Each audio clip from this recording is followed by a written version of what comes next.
नमस्कार. आजच्या व्हिडिओमध्ये आपण ग्रॅमवरील काही प्रश्न बघणार आहोत.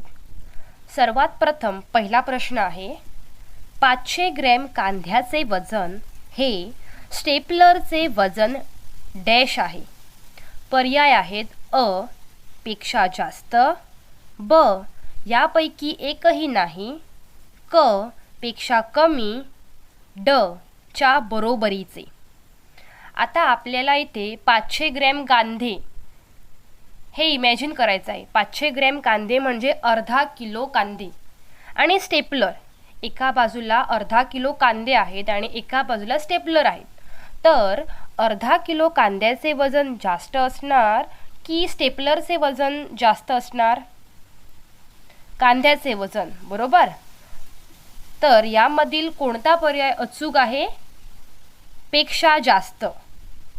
अपर्याय म्हणजे 500 ग्रॅम कांद्याचे वजन स्टेपलरच्या वजनापेक्षा जास्त आहे. तर अचूक पर्याय आहे अ.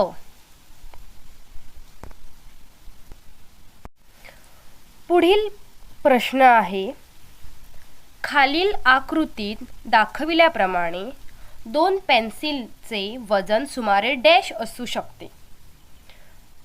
इथे 2 पेन्सिली दाखविल्या आहेत, त्यांचे वजन किती असणार हे विचारले आहे. पर्याय आहे अ 500 ग्रॅम, ब 1 ग्रॅम, क 50 ग्रॅम, ड 100 किलोग्रॅम. तर इथे आपल्याला काय विचारलेले आहे? 2 पेन्सिलीचे वजन किती असणार हे आपल्याला सांगायचं आहे. 2 पेन्सिली इमॅजिन करा आणि सांगा की त्यांचे वजन किती असणार. किलोग्रॅममध्ये तर असणारच नाही. 500 ग्रॅम म्हणजे अर्धा किलोग्रॅम तर असणारच नाही. तर राहिलेला पर्याय आहे 50 ग्रॅम. 50 ग्रॅम असू शकते. तर 2 पेन्सिलीचे वजन सुमारे 50 ग्रॅम असू शकते. तर अचूक पर्याय आहे क 50 ग्रॅम.